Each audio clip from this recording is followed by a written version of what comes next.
extend from looking at it. So just to give a little background on me, I'm a protein, nutrition, and food scientist. I'm closing in on nearly 30 years of industry experience. Way back when, I started in the biopharmaceutical industry and transitioned into the food via proteins, polyphenolics, and advanced materials. Through those years, I've made many discoveries and developed many new technologies. Now, I'm going to be reading here, so I hope you don't mind. I'm trying to stay on track. The many technologies that I've applied and have over probably between 50 to 100 patents worldwide. Now, some of my technologies are pretty cool. I've actually invented what's called structured proteins. One of my favorite is a technology called extensible protein, which really is a interesting thing where you take proteins and can actually make them stretch. They had controllable tensile strength and break elongation parameters, and they actually were all based off of a novel algorithm that I created based on proprietary chemistry. Through the years, I also developed high-pressure proteinaceous structures based on molding technologies and very special mass balances. I invented nutritive composites, I invented appliances and different processes. And then, over the years, I've also created a number of companies. I've started, run, and partnered with many of the big boys. One of the companies I was proud of is a company called Beta Foods. Beta Foods I started in the 90s, and I actually created a whole new platform of nutritional snack foods. I teamed with companies such as Royal Numico, GNC, Repsol Sundown, MBTY, Optimum Nutrition, a lot of household names. My products were sold in 24 countries. I did hundreds of millions of dollars in sales worldwide per year.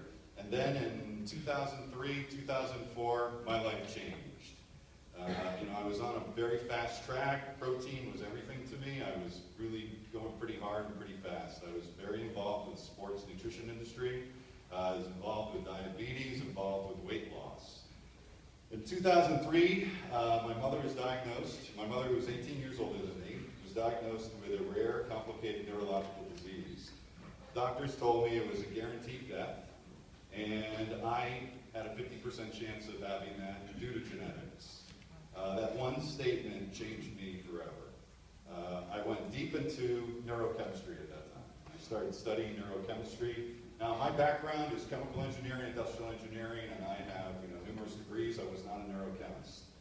Except I decided I had to dive into neurochemistry just because of genetics, and I did not understand all the aspects of it, but I had to go deep into it. Being in the nutrition industry, being in the pharmaceutical industry, it was something I had to do. So my focus brought me into an area which I was completely new to, but I decided to pioneer, which is called anthropological biochemistry. And for me, as the nutrition food scientist, I learned something very important, that we are our mothers. And I'm not sure if everybody here knows, but we are all essentially the same exact genetic makeup as our mothers, not our fathers. And so anything that we get is going to come straight through our paternal line. And so for me, facing a neurological disease based on unknown, I had to go look at it. I was 34 years old at the time, and they told me I'd probably be dead at age 50. So what I did, I dove in and I learned as much as I could possibly do about dementia, Alzheimer's. My mother's case was a rare combination. It was a disease called CBGD, and it was a combination of Alzheimer's, Parkinson's, and cerebral palsy. And it was a pretty intense thing. And what I did is I dove into the genetics, I dove into the causes of these diseases, and I had no idea. Now, I'm in the nutrition industry, and I had no idea that these were food related. And what was most interesting to me is that they were avoidable. So at that time, I was actually on the food board of a very large corporation called Archer Daniels Midland. Most people may have heard of it. And I was commuting to Australia, co-running a company down there, and I was co-venturing with Heineken. And some of my work was based on alternatives to alcohol also. That's what I was working on with Heineken. And I decided to stop everything. Commuting back and forth to Australia took a little bit of time, and New Zealand was lovely, but I had to get back to things. So what I did is I came back and I sold my company.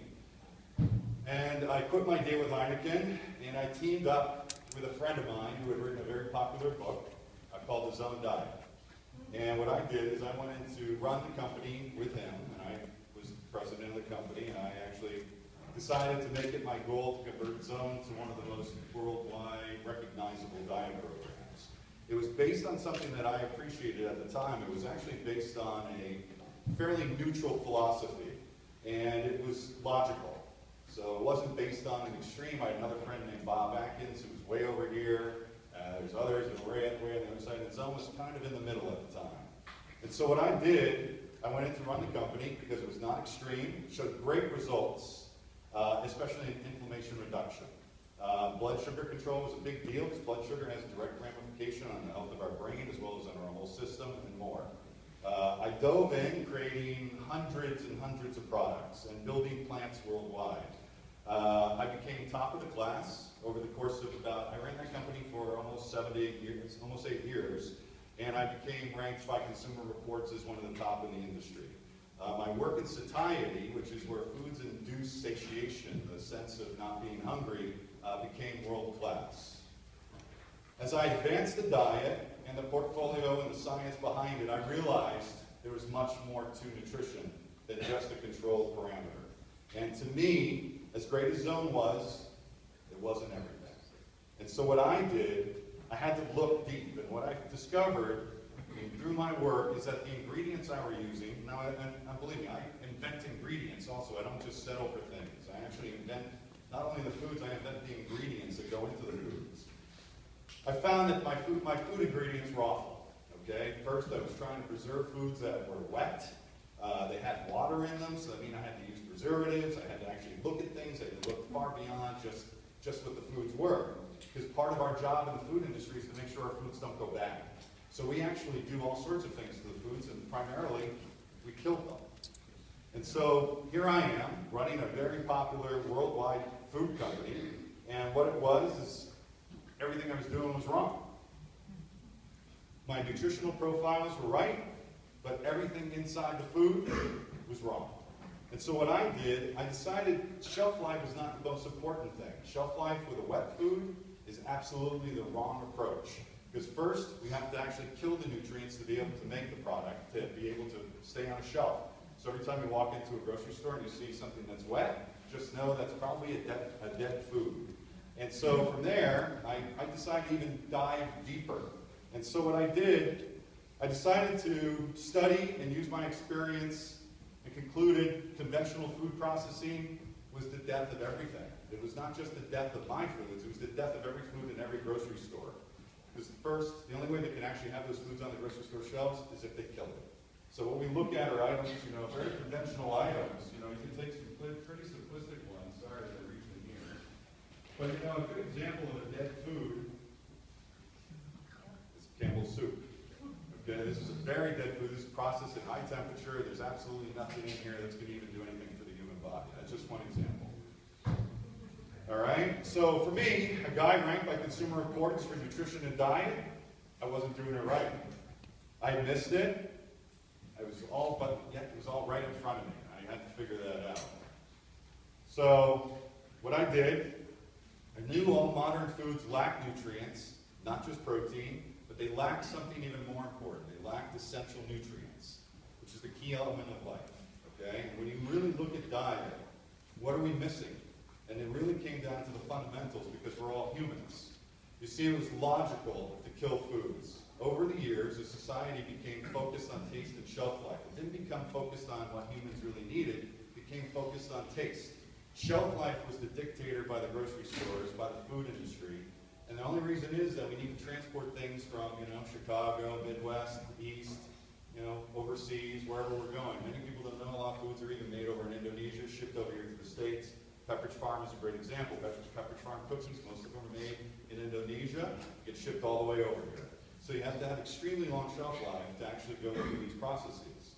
So what I did, I kept going, and I realized that the foods weren't just being made for shelf life, they were being made with addictive qualities. The processes that they were made through not only killed them, but as I said before, they started killing them even more so but I wanted to know why, and I focused in on when this all began. So my conclusion was I had to study when this all began. And I went back to the beginning of the processed food industry. And so what I really learned is that in 1911 is really the pivotal point. 1911 was a really important invention. It's called hydrogenated oils. Okay? Before then, what we were doing is we're using things that weren't shelf stable. We're using lard, we're using tallow, animal fats. We didn't have any products like this in the marketplace, and thankfully a company like Procter & Gamble could create something quite innovative at the time. And actually, if you go to their website, you'll find the whole timeline on this too. They're very proud of it. Crisco was invented in 1911. Now, that single invention, eliminated the use of everyday products such as lard and tallow. And what it also did, it eliminated all the short shelf life products. And then all of a sudden, it allowed the creation of a whole new realm of foods known as stable foods. And now these stable novelties, because back then there were novelties, were invented. Matter of fact, this year, 1911, now 1912 is another big year, okay? And it was this. Right? So in 1912, this product was invented. And for those who don't know, this is a Crisco cookie. Okay? So the center of the Oreo cookie that everybody loves so much is Crisco. All right? And because of Crisco, we actually had other inventions that came along the line too. And this is another good one that was invented shortly thereafter. Okay? And so Twinkies also came after Crisco. And it came after Oreos. But this is just the beginning, people. This was just a few. But there's so many more. If you look back over time, back in these days, in this time frame, our phones were giant wooden telephones and we drove Model Ts, except our food industry has not advanced since then. Our food industry is actually still in that same time frame. We still use the same exact technologies made then, same exact ingredients, only we've gotten worse. And so my research made me dive even deeper. And what I realized is that this invention here changed food forever. And what worse happened is that during the wars, World War II, the U.S. government decided had to actually feed the troops. The troops weren't eating the food because it was awful. It was slop. It was, the terminology slop comes from the military back then. And I know I'm a military brat. And so I've heard all the stories. And so what happened is the U.S. government decided to finance a whole research program on neurochemistry called the Bliss Point. Now the Bliss Point is a very important discovery because it concluded that the right amount of sugar, the right amount of salt, and the right amount of fat made food highly appealing and addictive. Okay? And what it did is it boosted dopamine levels in your brain, create an imprint on your brain, and actually have you want more. It's exactly the same thing that happens with cocaine. And what happens with foods today is that that Bliss Point is used every day, and it's gotten to the point where now they're actually putting it into baby foods, so you can actually have it so you can be imprinted at a very young age, and you continue your life remembering those foods as a child. All right? And guess what? It worked really well. The food industry got a hold of this during the 60s and financed endless amounts of research on it. That's why yogurts today are loaded. Yogurts don't taste good unless they're loaded with lots of sugar. Okay? We also have other products that have come through the pipeline, which I don't even know if you can call them food, but you got things like this. Fruit roll-up. Okay? I don't even know what fruit roll-up is, but it's really not a food. Okay? And there's many other things that come through too. The ones that I like, which everyone thinks here, and I have arguments with some of my colleagues about cereals, but cereals are awful. If you look at things like Lucky Charms, I don't know is this food or what this is, because I can't figure it out. But the key here is that foods became highly addictive due to this bliss point. But the other thing that I really realized is that they lacked everything we needed as humans. They have no nutrients, they're nutrient void. And my conclusion is that the industry and its philosophies are the single cause of fast human death. The consequences are far greater than we even realize because we have been struck by things that used to be called malnutrition. Now they have a new name, okay? We call it chronic disease, and that entails diabetes, cardiovascular disease, dementia, Alzheimer's, hypertension, and more. I don't know if anybody remembers, you know, was it Sally? It wasn't Sally Fields. It was the girl from All in the Family used to do those malnutrition commercials when I was younger, back in the 60s and 70s. What was she? Sally Struthers. And, you know, we called it malnutrition then. Our new nomenclature today is chronic disease. I'm sure everybody has heard about chronic disease. It's nothing more than malnutrition. And our bodies suffer the same consequences. It's no different. So let me get into this. You know, one of the most important things is that why we eat food. And David's right. I started talking about this years ago in one of my presentations.